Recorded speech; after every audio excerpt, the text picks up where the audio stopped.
कल हमने डिपेंडेंट वाला लेक्चर लिया था, आज लेक्चर नंबर 5 है हमारे पास, प्रोबेबिलिटी के लिए चल रहे हैं, सॉरी 6th है, लेक्चर नंबर 6 है, प्रोबेबिलिटी के लिए चल रहे हैं। हम लोग चलाएंगे क्या बोला, इंडिपेंडेंट इवेंट्स चलाएंगे।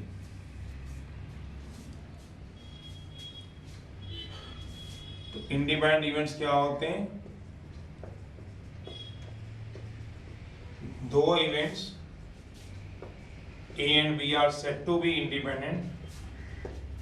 Two events A and B are said to be independent. कल डिपेंडेंट थे, आज एक दूसरे पे डिपेंड नहीं करेंगे, इंडिपेंडेंट तभी कहलाएंगे इफ अगर probability of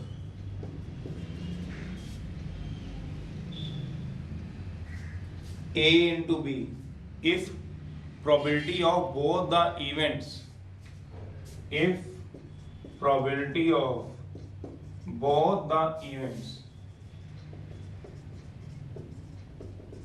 that means probability of AB is product of probability of event A, कल कंडीशनल प्रोबेबिलिटी आ रही थी of event A and probability of event B, कहने का मतलब क्या हो गया, probability of A into B, probability of A, कल B by A आ रहा था, कल B by A का मतलब क्या था, जो इवेंट B था वो डिपेंड कर रहा था इवेंट A पे।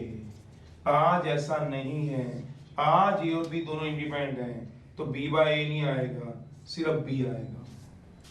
कल जितने भी क्वेश्चन आ रहे थे वो विदाउट रिप्लेसमेंट के लिए आ रहे थे, आज की एक्सरसाइज में विद रिप्लेसमेंट आएगा। इस वाली एक्सरसाइज में एक कार्ड निकाला, उसको दोबारा रख दिया, तो पहले कार्ड के निकालने से दूसरे को कोई फर्क नहीं पड़ेगा। कल ऐसा नहीं हो रहा था, जो एक कार्ड निकाल रहे थे उसको दोबारा नहीं रख रहे थे, तो क्वांटिटी कम हो गई थी। पहले 52 में से कार्ड निकाल रहे थे, फिर अगला कार्ड हमने 51 में से निकाला था। जैसे पहला क्वेश्चन था दो स्पेड कार्ड निकालो विदाउट रिप्लेसमेंट, तो दो स्पेड कार्ड निकालने थे पहला क्वेश्चन में, दो स्पेड कार्ड विदाउट रिप्लेसमेंट था। विदाउट रिप्लेसमेंट का मतलब क्या हुआ, पहला एक स्पेड कार्ड निकालो 13C1 अपॉन, फिर दूसरा स्पेड कार्ड निकालो, तो दूसरा कैसे निकालोगे 12C1 अपॉन। तो पहले के निकलने से, पहले के स्पेड के निकलने से दूसरे को फर्क पड़ा, पर आज क्या होगा, आज दो स्पेड कार्ड निकालेंगे विद रिप्लेसमेंट। विद रिप्लेसमेंट पहला कार्ड निकालूंगा 13C1 अपॉन 52C1, उसको दोबारा रख दूंगा विद रिप्लेसमेंट। विद का मतलब क्या होता है, दोबारा रख दूंगा, तो अगला भी कैसे निकलेगा 13 अपॉन 52, मतलब पहले एक कार्ड निकालो फिर दूसरा, तो पहले के निकलने से दूसरे को कोई फर्क नहीं पड़ा। तो आज ये एक दूसरे क्या है, इंडिपेंडेंट इवेंट्स। तो आज हमारे जो हमने 15.1 के इंट्रोडक्शन में फॉर्मूले किए थे, probability of A union B, neither A nor B, A not intersection B not, वो सारे यूज होंगे, म्यूचुअली एक्सक्लूसिव एग्जॉस्टिव सब यूज होंगे। तो कह रहा है दो events A and B associate with same sample space are said to be independent, तभी इंडिपेंडेंट बोला जाता है। सेम सैंपल स्पेस से एसोसिएट होंगे ये भी, मतलब इसके लिए भी दो सैंपल स्पेस नहीं होंगे। कहते हैं two events A and B associate relate with same sample space, इसके लिए भी सैंपल स्पेस एक रहेगा, ये भी बात ध्यान रखनी है। Are said to be independent तभी बोलते हैं। Probability of both the events is the product of probability of event A and the probability of event B. Probability of A into B, probability of A into probability of B, इसमें B by नहीं आएगा, बस formula थोड़ा सा change है, कल वाला ही है, समझ में आ गई होगी। आज ए की प्रोबेबिलिटी इनटू बी की करना, बी कोई कंडीशनल प्रोबेबिलिटी नहीं है, बी कोई ए पे डिपेंड नहीं करेगा, ऑब्वियसली बात है। इसमें क्वेश्चन कैसे होंगे, विद रिप्लेसमेंट, खत्म। दूसरा आर्टिकल है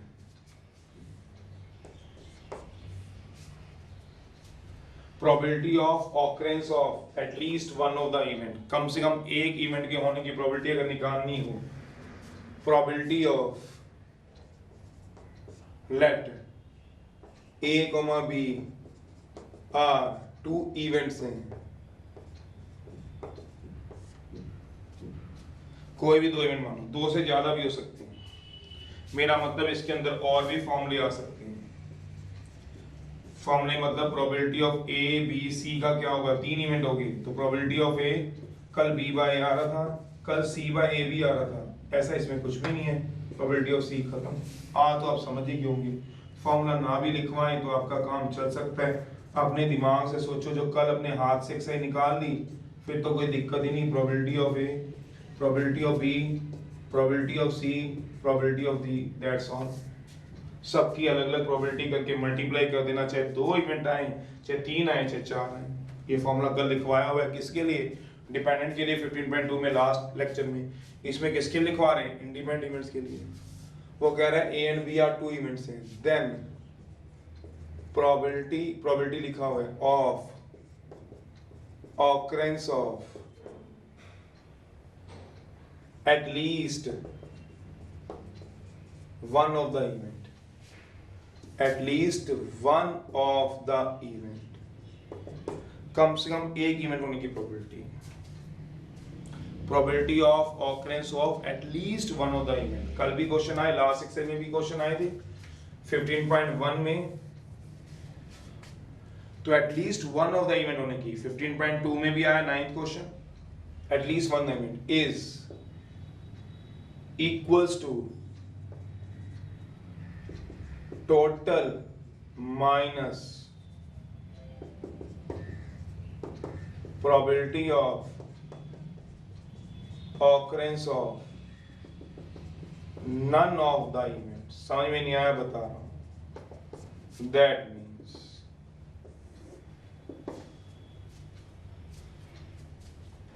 कहता है प्रोबेबिलिटी ए और बी कोई भी 2 इवेंट है, 2 से ज्यादा भी हो सकते हैं, 2 इवेंट्स हैं, then probability of occurrence of at least one of the event हो, कम से कम एक इवेंट जरूर हो।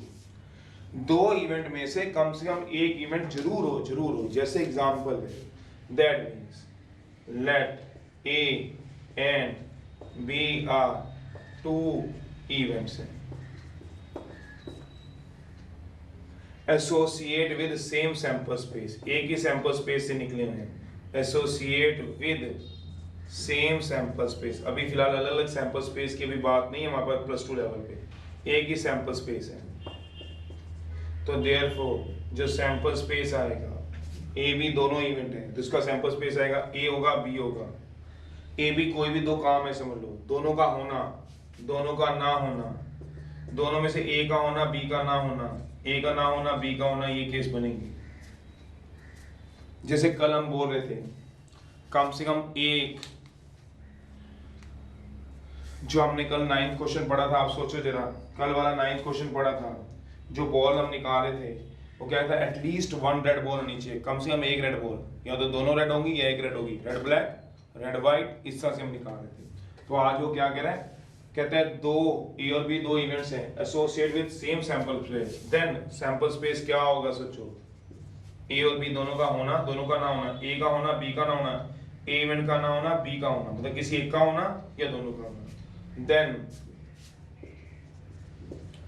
Probability of occurrence of at least 1 event, कम से कम एक इवेंट हो, probability of occurrence of at least 1 event, कम से कम एक इवेंट हो। तो कौन कौन से केस आएंगे, ए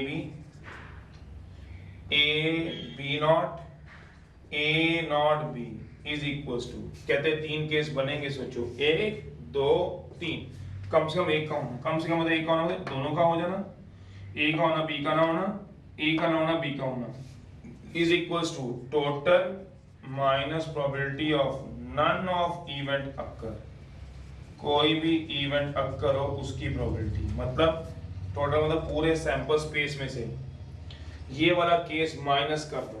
कौन सा केस, जिसमें किसी के भी ना होने की प्रोबेबिलिटी है, तो इसका मतलब 1 2 3 केस अपने आप ही निकल जाएंगे।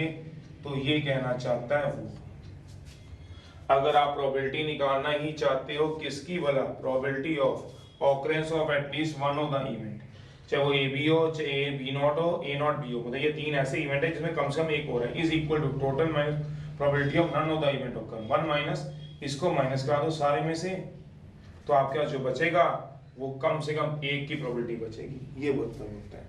तो आप इसको यूज कर रहे थे और आज मैंने इसका रिजल्ट लिखवा दिया है।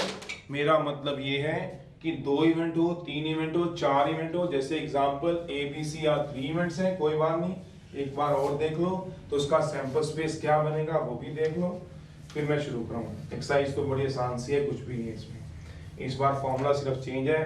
तो मैंने जैसे एक और एग्जांपल लिया, let ABC are any 3 event, कोई भी 3 इवेंट्स हैं एसोसिएट, एक ही सैंपल स्पेस में से लिए गए हैं, associate with same sample space.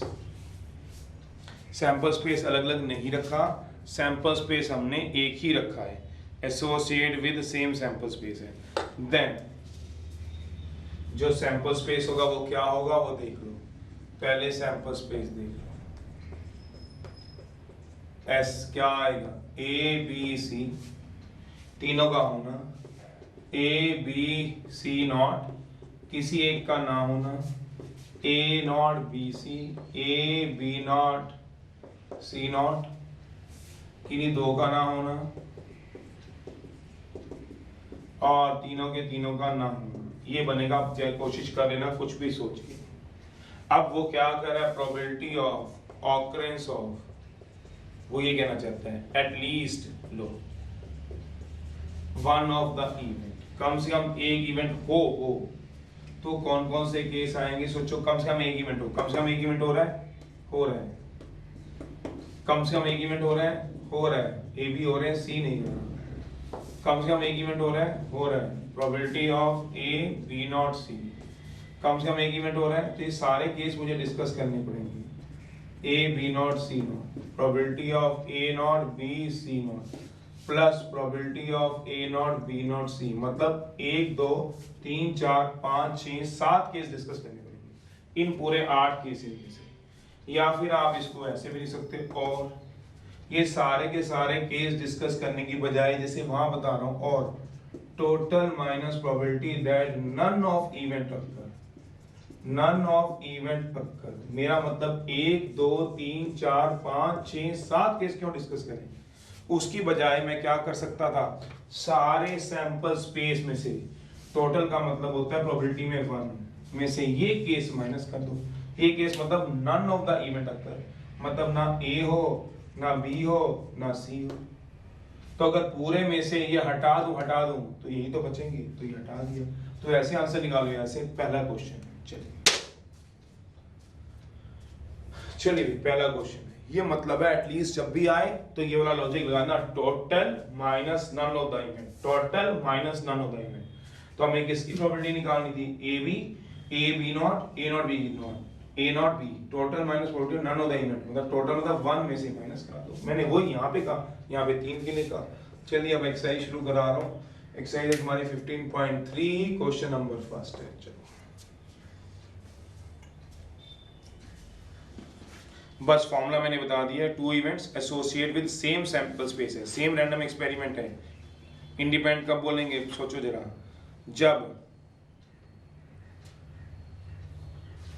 जब वो एक दूसरे पे डिपेंड नहीं करते, विदाउट रिप्लेसमेंट, जब probability of A into B, probability of A into क्या हो जाए, प्रोबेबिलिटी ऑफ B, एक दूसरे पे क्या नहीं करेंगे बेटा, डिपेंड नहीं करेंगे, नाम से पता चल रहा है। चलिए जरा 15.3 के लिए चलिए। 15 क्वेश्चन में अच्छा है, वैसे भी अच्छे हैं, इसमें ऑड्स भी यूज होंगे, ऑड्स अगेंस्ट भी होंगे, म्यूचुअली एक्सक्लूसिव एग्जॉस्टिव भी यूज होंगे, सब होगा। कुछ पूछना है तो पूछो, मैं रुका हूँ, फिर मैं आगे चलाऊँ। आप में से कोई बात पूछनी है तो पूछिए, नहीं तो मैं फिर आगे चलाऊँ।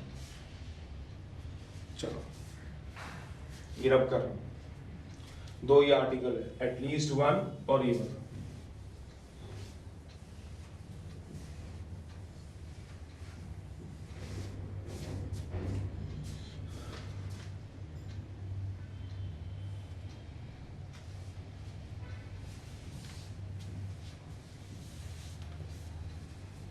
कुछ पूछना है,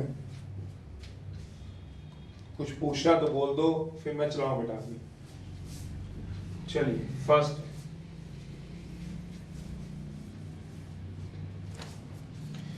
अब फर्स्ट में क्या कह रखा है, वो कह रहा है A फर्स्ट का सेकंड पार्ट है। If A and B are two events दे रखे हैं, मैं ऐसा नहीं बोल रहा हूँ नहीं दे रखे हैं, प्रोबेबिलिटी ऑफ ए क्या दे रखा है 1/2, प्रोबेबिलिटी ऑफ बी क्या दे रखा है 7/12, प्रोबेबिलिटी ऑफ नॉट ए और नॉट बी की दे रखी है, इसका फॉर्मूला लिखवाया हुआ है, नॉट ए और नॉट बी की प्रोबेबिलिटी दे रखी है। देखो जरा क्या फॉर्मूला लिखवाया हुआ है, whether A and B are independent और नॉट, whether A and B are independent or not, independent होंगे कि नहीं होंगे मैं ये देखना, whether A और B are independent or not ये देख लेंगे, पर पहले थोड़ा सा इसको अरेंज कर लें, पहले फॉर्मूला बना लें, सॉल्यूशन है प्रोबेबिलिटी ऑफ A नॉट और B not, D Morgan law जो बताया था वो दिया हुआ है 1/4, ए नॉट बी नॉट का मतलब होता है आपके पास प्रोबेबिलिटी ऑफ ए नॉट और का मतलब होता है यूनियन बी नॉट, वो मुझे 1/4 दिया।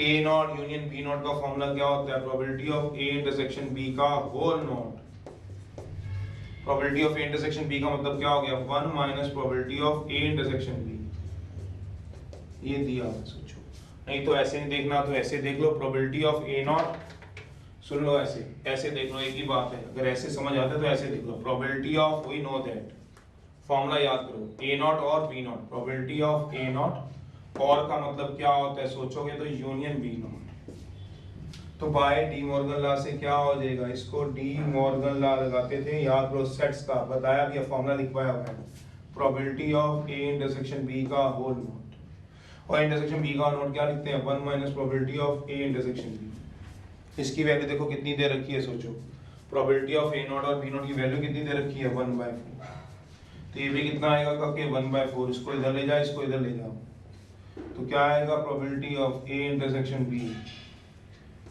1 माइनस 1/4, तो कितना आएगा 3/4, ये आ जाएगा। तो ये तो मेरे पास आ गया probability of A intersection B. ये कौन से फॉर्मूले काम आ रहे हैं जो उस दिन लिखवाए थे, वही फॉर्मूले काम आ रहे हैं। ए नॉट और का मतलब होता है union, A not union B not का मतलब ए इंटरसेक्शन बी का whole not, 1 minus probability of intersection B, निकालिए 3/4।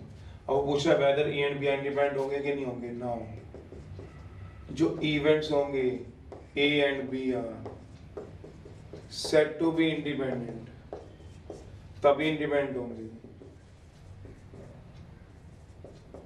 इफ, कब होंगे इंडिपेंडेंट बताओगे, इंडिपेंडेंट कब होते हैं if probability of A intersection B, probability of A into probability of B होगा, अगर दोनों इक्वल हो तो वो इंडिपेंडेंट कहलाते थे बाय थ्योरम।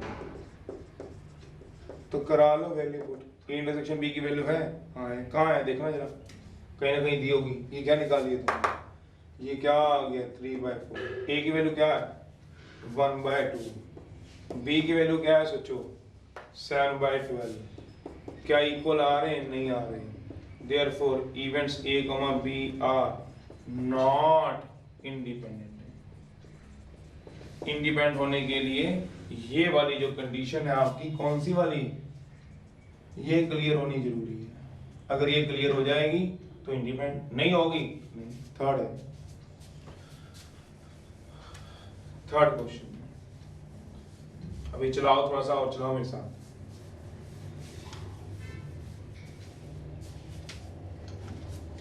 अमन जी आ जाओ जरा इधर, थर्ड है, थर्ड वो कह रहा है 3 कॉइन को टॉस करना है साइमल्टेनियसली, तो सैंपल स्पेस बना लो, when 3 coins are tossed, 3 coin को क्या कराओगे टॉस कराओगे, तो सैंपल स्पेस क्या आएगा, head head head, head head tail, head tail head, tail head head, tail tail head, tail head tail, head tail tail और टेल टेल टेल। वो क्या कह रहे हैं, ई 3 हेड्स और 3 टेल्स, एक इवेंट दिया हुआ है ई, 3 हेड आने चाहिए, E with the event that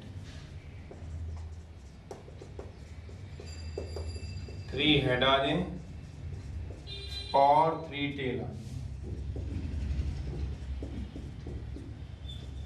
3 head आ जाए या 3 टेल आ जाए, तो सोच लो ऐसे कितने केस बनेंगे इन 8 में से जब आपके पास 3 हेड या फिर 3 टेल आ रहे होंगे। सोचो तो एनी कितना हो जाएगा, 3 हेड आ जाए एक केस, 3 टेल आ जाए एक केस, और या तो 3 की तीनों हेड आ जाए या तीनों की तीनों टेल आ जाए। एफ दिया हुआ है, एफ में क्या दिया हुआ है, एटलीस्ट 2 हेड आने चाहिए। इवेंट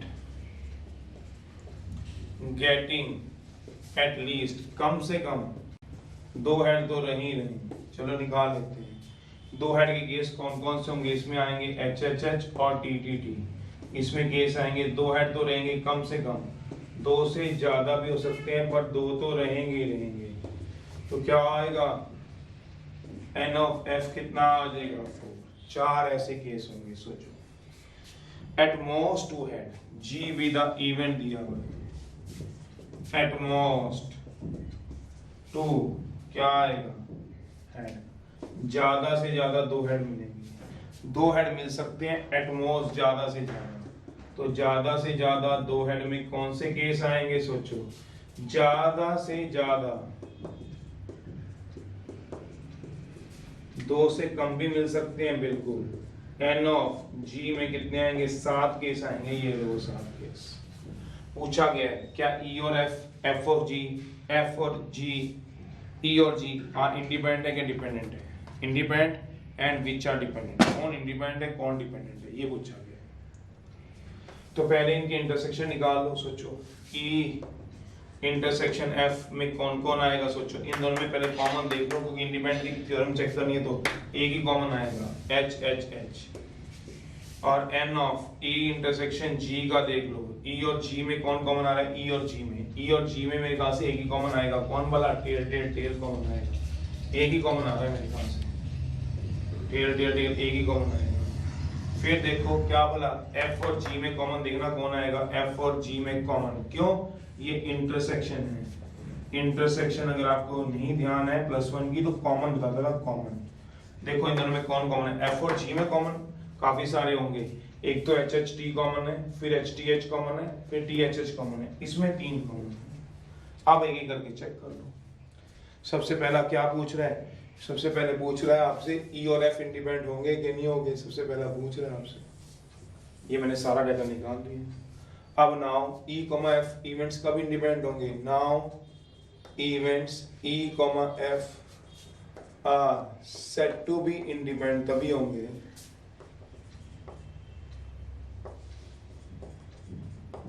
कब होंगे बताओ इंडिपेंडेंट, जब इसकी थ्योरम क्लियर हो जाएगी। इंडिपेंडेंट कब होंगे, if probability of E intersection F क्या हो जाएगा, probability of E into probability of F.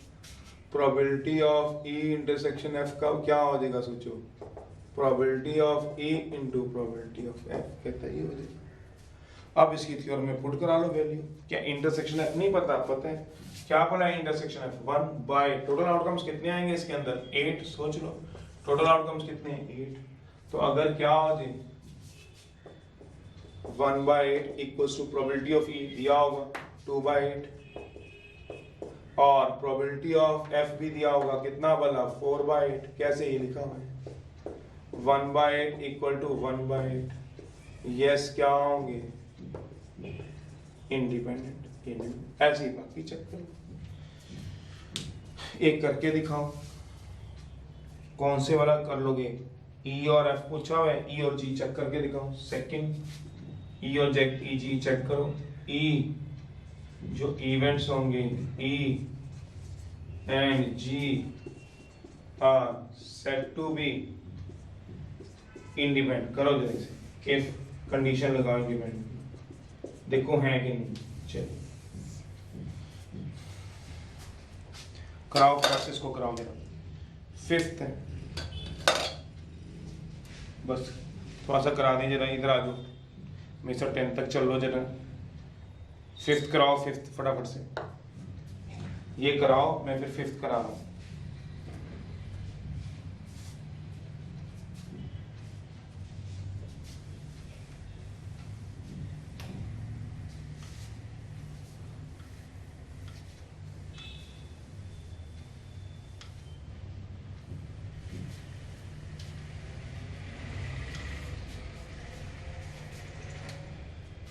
अगर क्या आ जाएगा probability of E intersection G, probability of E into probability of G हो जाएगा। E इंटरसेक्शन G पढ़ लो कितना दिया हुआ है, सोचो जरा E इंटरसेक्शन G कितना दिया होता है 1/8। प्रोबेबिलिटी ऑफ E कितना है E देखो दिया हुआ E कुछ ना कुछ 2/8, ठीक है। और G कितना दिया हुआ है 7/8, not equal to, not independent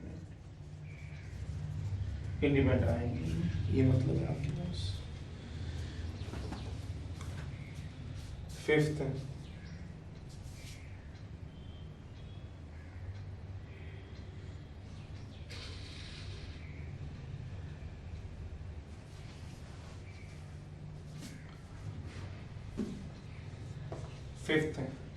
A and B are two independent दे रखे हैं, A and B are two independent दे रखे हैं, देयरफॉर गिवन है, गिवन दे रखे हैं, therefore probability of A intersection B, probability of A into probability of B. अब वो क्या कहना चाहते हैं, कहता है प्रोबेबिलिटी ऑफ ए भी दे रखी है 0.3, प्रोबेबिलिटी ऑफ बी भी दे रखा है आपको, यार मैं तो, चलिए इसमें क्या दे रखा है, प्रोबेबिलिटी ऑफ ए दे रखी है 0.3, प्रोबेबिलिटी ऑफ बी दे रखा है 0.4। फाइंड करना है आपको सबसे पहला probability of A intersection B, दूसरा है बस फॉर्मूला लगा दूंगा ए यूनियन बी, तीसरा है आपको लगा देंगे probability of A by B, यही फॉर्मूले लगा दूंगा, वैल्यू पुट करा लेना, बस आंसर आ गया। Probability of A intersection B का क्या फॉर्मूला बनेगा वो देख लो, प्रोबेबिलिटी ऑफ ए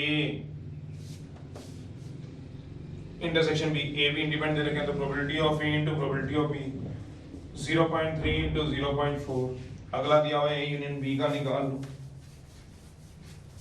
इसको फर्स्ट मार लो तो क्या आएगा, probability of A, probability of B, A intersection B, तो लगा दो probability of A, probability of B, A intersection B को क्या कर लो, probability of A into probability of B, अब वैल्यू पुट करा दो, ट्राई लगा दे सबकी वैल्यू, फिर ए अपॉन बी का वैल्यू क्या आएगी, probability of A intersection B upon A intersection B की वैल्यू पुट करा दो फ्रॉम 1 से, इनकी वैल्यू फ्रॉम 1 से ले लो क्योंकि ए भी पहले इंडिपेंडेंट दे रखे हैं, तो इंटरसेक्शन बी क्या होगा, ए इनटू बी, वैसे ही निकालना ही पड़ा होगा, उसकी वैल्यू रख देना, ए इंटरसेक्शन बी के ऊपर वैल्यू निकाली तो है, वैसे लिखनी है तो ये आएगी, सोचो प्रोबेबिलिटी ऑफ बी से प्रोबेबिलिटी ऑफ बी कट जाएगा, प्रोबेबिलिटी ऑफ ए कितना हो गया 0.3, आंसर बी अपॉन ए निकालना है तो ए इंटरसेक्शन बी अपॉन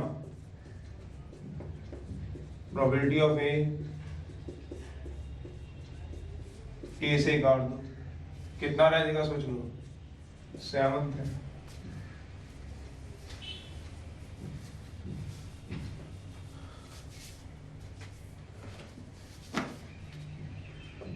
चलिए 2 मिनट का काम रह गया। Two events A and B are A and B corresponding to are same random experiment are independent दे रखे हैं, प्रूव करो, कुछ है ही नहीं, कहता है टू इवेंट्स, ये तो सेम ही आ गया, ए एंड बी आर क्या दे रखे हैं, इंडिपेंडेंट, देन प्रूव कर दो probability of A intersection B, A upon B equal to क्या करना है, प्रोबेबिलिटी ऑफ ए के इक्वल कर देते हैं भाई, सॉल्यूशन है,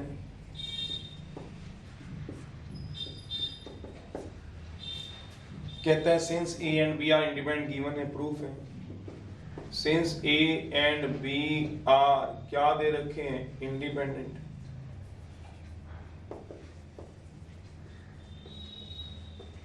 therefore probability of A intersection B क्या आ जाएगा, probability of A into probability of B, इसको क्या मान लो, फर्स्ट, इसको फर्स्ट मान लो। अब मुझे क्या प्रूव करना है, to prove probability of A upon B equal to probability of A, ये प्रूव करना है। लेफ्ट हैंड साइड उठा लो, लेफ्ट हैंड साइड क्या है, probability of A by B by formula लगा लो इसका। क्या होता है बताओ formula probability of A upon B का, कंडीशनल प्रोबेबिलिटी का, ए इंटरसेक्शन बी अपॉन जो नीचे होता था नीचे आता था, अगर नहीं भूल probability of A upon B equal to A, मुझे क्या करना है प्रूव करना है। मैंने इसकी क्या उठा ली left hand side probability of A upon B by formula से हमने क्या लगा दी कंडीशनल प्रोबेबिलिटी से, बाय फॉर्मूला लिख लो या फिर क्या लिख दो कंडीशनल प्रोबेबिलिटी से, बाय प्रोबेबिलिटी वर्ड लिख दो ना, ताकि ठीक सा भी लगेगा फॉर्मूला सा भी लगेगा। ए इंटरसेक्शन बी अपॉन क्या आ गया प्रोबेबिलिटी ऑफ बी, इसकी वैल्यू 1 से पुट करा दो बाय, क्योंकि ए बी इंडिपेंडेंट क्वेश्चन में दे रखे हैं, इसकी वैल्यू कहां से ला दो फ्रॉम 1 से।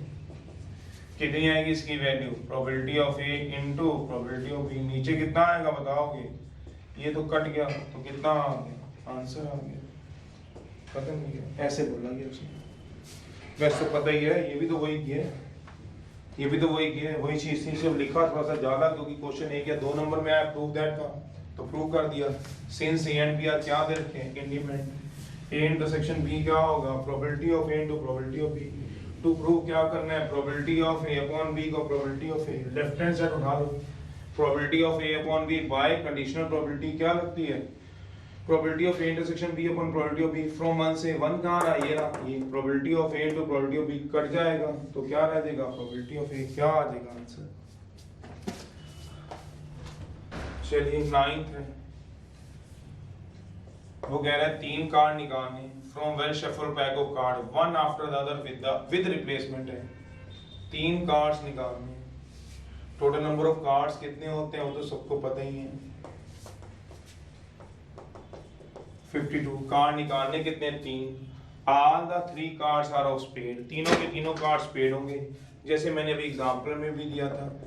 विद रिप्लेसमेंट है event of getting spade card in first drawn, पहली ड्रॉन में भी स्पेड होना चाहिए। बी क्या कह रहा है B the event of getting a spade card in second drawn, 3 card निकालने। सी भी द 1 by 1 विद रिप्लेसमेंट है, 3 कार्ड्स ड्रॉन लिख लो, 3 कार्ड निकालने 1 by 1 विद रिप्लेसमेंट है, विद का मतलब समझते हो जो एक बार आ गया दोबारा रख देंगे, विद रिप्लेसमेंट है, विद रिप्लेसमेंट का मतलब समझते हैं, हाँ जो एक बार कार्ड निकाला उसको दोबारा रख दिया, कुछ है ही नहीं इसमें, समझाने वाली बात होंगी तो ही तो। 3 कार्ड निकालने हैं 1 by 1 विद रिप्लेसमेंट है,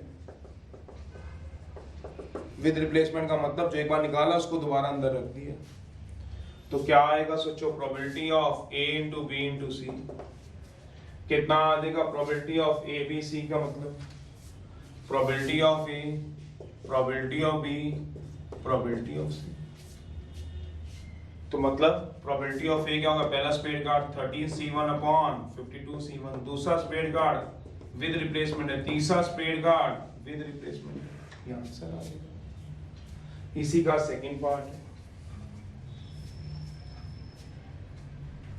वो क्या कहना चाहता है first 2 cards are queen and third is black ace, 9 का फर्स्ट है, सेकंड है A B the event that, first 2 cards पढ़ लो क्या दिए, पहले 2 कार्ड क्वीन होने चाहिए, event of getting a queen, और बी भी क्या होगा इन फर्स्ट राउंड, बी भी तो क्या होगा event of getting a queen in second round, C भी the event of getting a black ace in third round, तीसरे राउंड में ब्लैक एस आना चाहिए, तो इसकी प्रोबेबिलिटी क्या होगी, पहले राउंड में क्या कह रहा है queen, probability of A B C, पहले राउंड में वो क्या कह रहा है क्वीन निकालो, तो क्वीन कैसे निकालोगे 4 में से, दूसरे में भी क्वीन क्योंकि 1 by 1 विद रिप्लेसमेंट है, पहले क्वीन निकाली दोबारा रख दी, फिर क्वीन क्या आएंगी 4 में से, फिर क्या निकालना है ब्लैक एस, ब्लैक एस समझते हो काला राजा, राजा तो 4 होते हैं पर काले राजे तो 2 होते हैं, और हर बार 52 क्यों आया क्योंकि विद रिप्लेसमेंट है। हर बार 52 क्यों आया? क्योंकि विद रिप्लेसमेंट है। 11th में देखो क्या दिया, पढ़ो जरा अपनी बुक में से। 11th क्वेश्चन पढ़िए जरा अपनी बुक में से।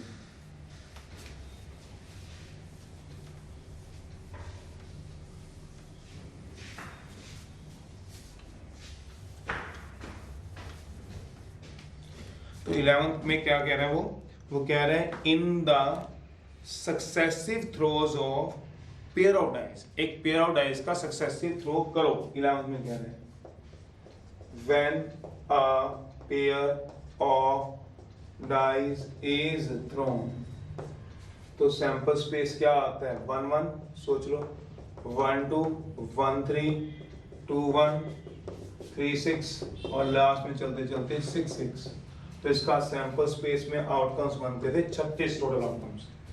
वो क्या कह रहा है? Determine the probability of getting total of 8 each time. पर इसने बोला हुआ है पेयर ऑफ डाइस के 2 थ्रो फेंकने, बोला हुआ है पेयर ऑफ डाइस के 2 थ्रो फेंकने हैं और हर थ्रो में तुम्हें क्या मिले? टोटल ऑफ 8 मिले ईच टाइम। कहते हैं पेयर ऑफ डाइस को थ्रो करेंगे तो सैंपल्स पे 36 बनते हैं ना। 2 pair of dice are thrown, 2 pair of dice are thrown, बोला हुआ है 2 pair of dice are thrown, 2 pair फेंकने हैं डाइस के। मेरा मतलब 2 पेयर का मतलब रफ में सोचूं तो भैया ये आ गया तुम्हारा फर्स्ट पेयर, और फिर पेयर अपने आप में 2 डाइस होती हैं, तो टोटल 4 डाइस सोच लो। कहने का मतलब सेकंड पेयर टोटल उसने 4 डाइस फेंकी, क्योंकि एक पेयर में 2 डाइस पहले से ही फेंकी होती है, फिर दूसरे पेयर में भी 2 डाइस फेंकनी है। तो टोटल कितने पेयर फेंकने? 2। तो डाइस कितनी होगी? तो कह रहा है 2 पेयर फेंकने, 2 पेयर, और हर पेयर में टोटल ऑफ 8 मिले। तो ए बी का event of getting total of 8 in first pair में, पहले पेयर में टोटल ऑफ 8 मिले, टोटल ऑफ 8 पहले पेयर में मिले तो उसकी क्या प्रोबेबिलिटी है? 5 3 3 5 4 4 6 2 2 6। तो एन ए कितना आएगा? 5। तो बी क्या आएगा? Event of getting total of 8 in second pair में, दूसरे पेयर में भी टोटल ऑफ 8 आएगा। तो मेरा मतलब पहला पेयर में भी टोटल ऑफ 8 आए। कैसे आएगा? 2 6 6 2, जब इस पे 2 गिरे इस पे 6 गिरे, ये मतलब हुआ 6 2 गिरे, 5 3 गिरे, 3 5 गिरे, 4 4। दूसरे पेयर पे भी आए 4 4 2 6 6 2 5 3 3 5 गिरे, 5 3 3 5 4 4 6 2 2 6। तो एनबी भी कितना आ जाएगा? 5। क्या प्रोबेबिलिटी है? Both pair shows, both probability निकालनी है। पेयर शोज टोटल ऑफ 8, कहने का मतलब probability of A into B, पहले पे भी टोटल ऑफ 8, दूसरे पे भी टोटल ऑफ 8। तो प्रोबेबिलिटी होती है टोटल ऑफ 8 आने की, कितनी सिंपल होती है। फेवर में 5, टोटल में कितने? एक पेयर के 36, पहले पेयर में 8 आने की, फिर दूसरे पेयर में 8 आने की। फेवर में 5 केस हैं, कौन कौन से? 1 2 3 4 5, और टोटल में कितने होते हैं? 36। आंसर 13th है। पढ़ लो आराम से, पूछना पूछ लो, फिर मैं 13 चलूँ। वैसे भी बता रहा हूँ इन एक्सरसाइजों में ऐसा कुछ भी नहीं है। पहले वाली जो एक्सरसाइज थी, जो मैं 15.1 की और 2 की बात करूँ, वो वैसे भी डिपेंडेंट इवेंट्स पे डिपेंड करती थी। कंडीशनल प्रोबेबिलिटी, जब एक का होना दूसरे पे डिपेंड करता था। पहले वाले में क्या फॉर्मूला था? Probability of A upon B, मतलब ए फाइंड करना है, बी हो चुका है तो ए का निकलना बी पे डिपेंड करता है। अगर आपको वैसे भी, अगर आपको याद हो, मैं जब तक आप ये नोट करो, अगर आपने dx/dt कभी पढ़ा या dv/dt तो आपने पढ़ा ही पढ़ा होगा, ऐसा नहीं हो सकता। वेलोसिटी का रेट ऑफ चेंज, तो वेलोसिटी जो होता है, सोचो क्या होता है? इंडिपेंडेंट होता है, और टाइम जो होता है, वेलोसिटी जो होता है वो डिपेंडेंट होता है, डिपेंड कर रहा होता है, और टाइम जो होता है वो इंडिपेंडेंट होता है। आपने सुना होगा अपने बचपन से अभी तक। तो अभी क्या कह रहा है? Probability of A upon B. A जो है हमारे पास डिपेंड कर रहा है, डिपेंड मतलब फाइंड करना है, फाइंड करना है, और बी जो होता है हमारे पास गिवन होता है, गिवन। पहले वाली एक्सरसाइज की बात कर रहा हूँ, ये इंडिपेंडेंट होता है, इंडिपेंडेंट। तो वही चीज है, ऊपर वाला हमेशा नीचे वाले पे डिपेंड कर रहा है। ए का होना बी पे डिपेंड करेगा। क्यों? क्योंकि बी पहले ही हो चुका था। क्यों? बी गिवन था, ए को हमने क्या करना था, फाइंड करना था।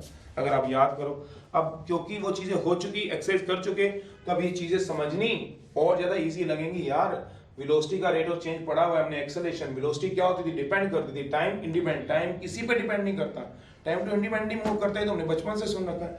फिर यही तो बात ये भी कह रहा है, ए अपॉन बी, तो ए क्या हो गया, डिपेंडेंट, बी क्या हो गया, इंडिपेंडेंट। मतलब ए डिपेंड करेगा, बी किसी पे डिपेंड नहीं करेगा। जैसे टाइम किसी पे डिपेंड नहीं करता था, बी किसी पे डिपेंड नहीं करेगा, क्योंकि बी तो गिवन है। वो क्यों डिपेंड करेगा, ए डिपेंड करेगा।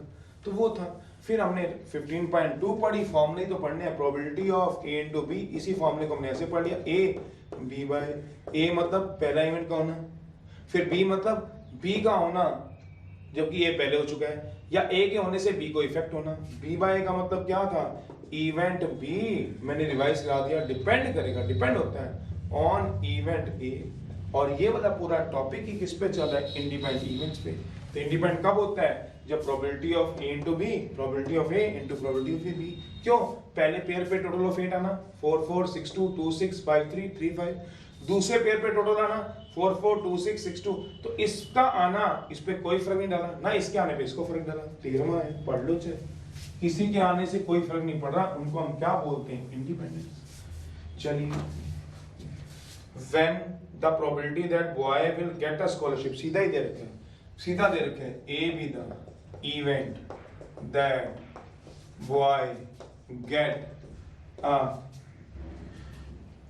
scholarship, तो उसकी प्रोबेबिलिटी बेटा सीधा ही दे रखी है, कोई निकालने की जरूरत है 0.9। Probability that girl will get A scholarship, event that girl gate a scholarship, उसकी प्रोबेबिलिटी क्या दे रखी है, 0.8। क्या प्रोबेबिलिटी है, that at least one of them get a scholarship. बस वही एटलीस्ट वाला कंसेप्ट आ गया, कम से कम किसी एक को स्कॉलरशिप मिले। क्या प्रोबेबिलिटी है, at least one of them get a scholarship, कम से कम किसी एक को स्कॉलरशिप मिले। तो क्या हो जाएगा, सोचो, सैंपल स्पेस बता दो आप। क्या होगा, ए और बी था। ए वो थे जो लड़के स्कॉलरशिप जिनको मिलती है क्लास में, बी वो है बी द इवेंट जिसमें गर्ल्स को स्कॉलरशिप मिलती है। तो सैंपल स्पेस क्या हो गया, कहते हैं बॉय को भी स्कॉलरशिप मिले, गर्ल को भी, बॉय को मिले गर्ल को ना मिले, बॉय को ना मिले गर्ल को मिले, दोनों को ना मिले। सोचो तुम्हें क्या चाहिए, at least one of them gate A scholarship. At least one of them gate A scholarship का मतलब एटलीस्ट कम से कम, एटलीस्ट का मतलब कम से कम किसी एक को स्कॉलरशिप मिले। तो क्या आएगा, ए बी। फिर ए को मिले बी को ना मिले, कम से कम किसी एक को मिलनी चाहिए, ए को ना मिले बी को मिले। तो ये क्या आ गया, probability of A into probability of B plus probability of A into probability of B not plus probability of A not into probability of B. Answer आ जाएगा। ए की प्रोबेबिलिटी पता है, पता है, ए नॉट की निकालोगे कहीं पे, यहीं पे निकालो, यहाँ निकालो, हेयर यहीं पे निकालो। प्रोबेबिलिटी ऑफ ए नॉट कैसे निकालोगे बताओ आप ही, 1 माइनस प्रोबेबिलिटी ऑफ, फॉर्मूला लिखवा हुआ है 1 माइनस 0.9, क्या हो जाएगा। और प्रोबेबिलिटी ऑफ बी नॉट भी निकालो यहीं पे साइड में, 1 माइनस प्रोबेबिलिटी ऑफ बी। कोई पहली बार तो कर नहीं रहे हो, फॉर्मूले मैंने पहले लिखवा दिए थे, ये पहली एक्सरसाइज में हो गया था। कितनी आएगी बताओ, 0.2 सबकी आ गई। या फिर हम क्या कर सकते हैं, क्या मतलब, at least one of them get a scholarship, इसमें ए की प्रोबेबिलिटी बी की probability A not B not की वैल्यू पुट कर दो, या फिर और total minus probability none of get scholarship आ जाए, किसी को स्कॉलरशिप ना मिले, मतलब 1 माइनस ए को भी ना मिले बी को भी ना मिले, 1 minus probability of A not probability of B not. क्या ए नॉट बी नॉट की वैल्यू पता है 0.1, इसकी क्या है 0.2, तो लगा दो 0.1 साफ साफ कर लेना, चैसे कर लो चैसे कर लेना। इसमें क्या आएगी बताओ, 0.9 0.8 0.9 0.2 0.1 0.8, सोचते रहना, चाहे ऐसे आंसर निकालो चाहे ऐसे, हमें क्या लेना, वो आपकी अपनी चॉइस है। कम से कम किसी एक को स्कॉलरशिप मिले, तो इसका मतलब टोटल माइनस किसी को ना मिले, चाहे ऐसे निकालो चाहे ऐसे निकालो। समझ गए, और टोटल क्या होता था 1 किसी को ना मिले मतलब A B not, A not into क्या आ जाएगा बी नॉट। तो बताइए भैया ए नॉट बताओ 0.1 कहाँ है, ये लिखा है नहीं मैं तुमने, बी नॉट कितना है। चलिए अगला है 15, पढ़ लो। है ही नहीं कुछ भी, एक ही लेक्चर का काम होता है। इंडिपेंडेंट अगर नहीं समझ आते या डिपेंडेंट नहीं समझ आते, आप सिर्फ थ्योरम पढ़ लो ना। इंडिपेंडेंट कब होंगे, जब मैं किसी पे डिपेंड नहीं करूंगा, हम दोनों फ्री हैं। फ्री का मतलब हम एक दूसरे पे बंधे नहीं हुए, इंडिपेंडेंट हैं हम लोग। तो 15 क्या कह रहा है, find the chance of throwing 5 और 6 at least 1 in 4 throws of a single dice. अब इसमें 4 throws of a single dice के टाइम में सिंगल डाइस के 4 थ्रो, तो when a dice is thrown तो टोटल आउटकम्स कितने होते हैं 6, फेंकने कितने इसके 4 throw. When a dice is thrown तो सैंपल स्पेस कितना आएगा 1 2 3 4 5 6। अब वो क्या कह रहे हैं, 4 थ्रो फेंको, 4 थ्रोस करने हैं और सिंगल डाइस के, एक डाइस के 4 थ्रो फेंको। चलो एक बार रफ में दिखा देते हैं जरा, सैंपल स्पेस भी बना देते हैं।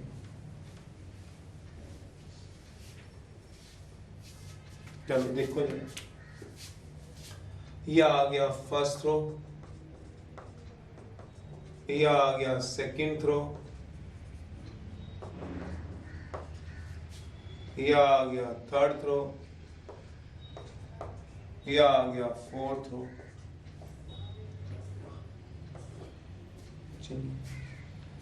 वो कहता है थ्रो फेंको।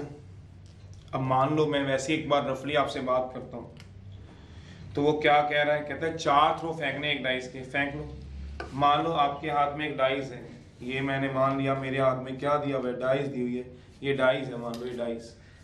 कहते हैं इसका एक थ्रो फेंको, कहते जो आएगा वो नंबर यहाँ लिख दो, मान लो 1 आ गया। फिर तुमने उसी को दोबारा उठाया, फिर फेंका, मान लो 2 आ गया, सोचो, या 3 आ गया, या 1 आ गया।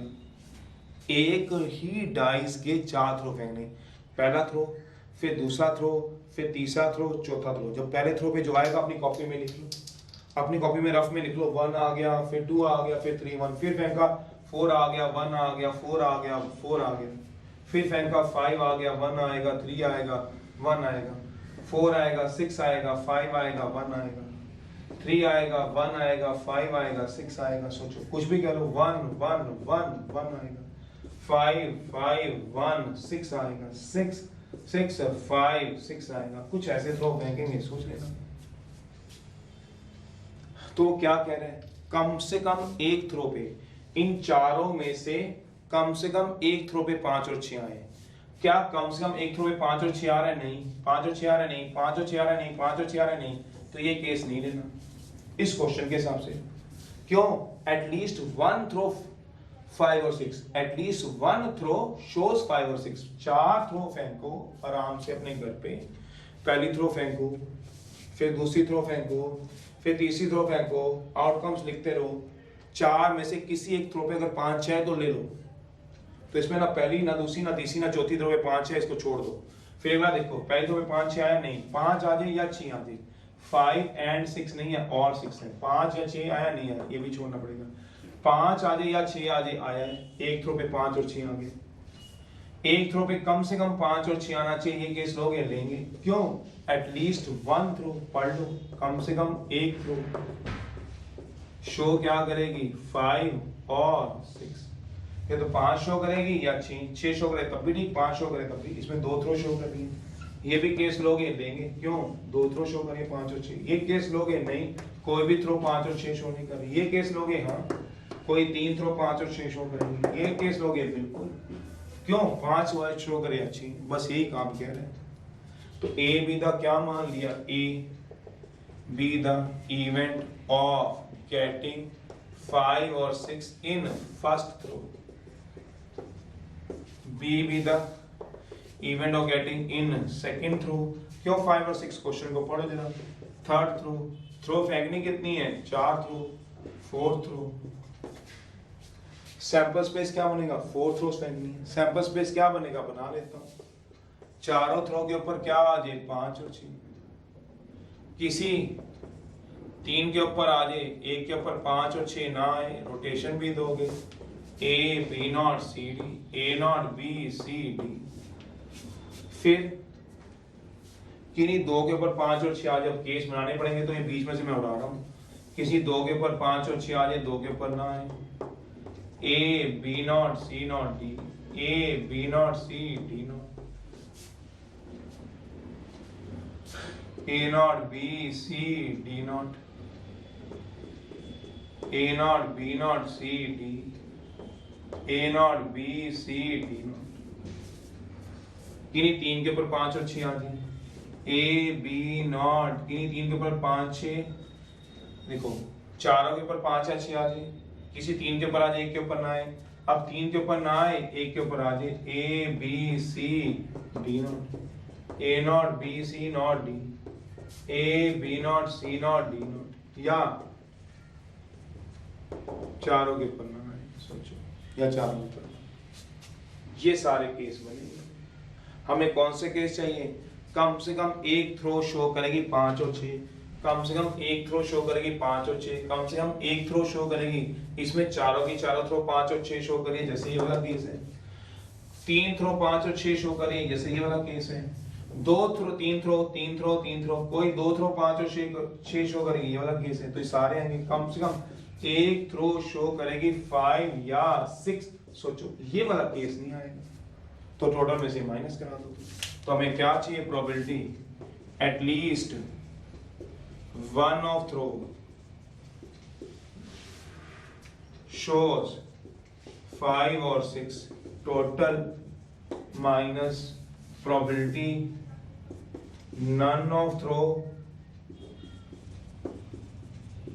shows 5 or 6, मतलब प्रोबेबिलिटी पहली भी थ्रो शो ना करे, दूसरी भी नहीं, तीसरी भी नहीं, चौथी भी नहीं।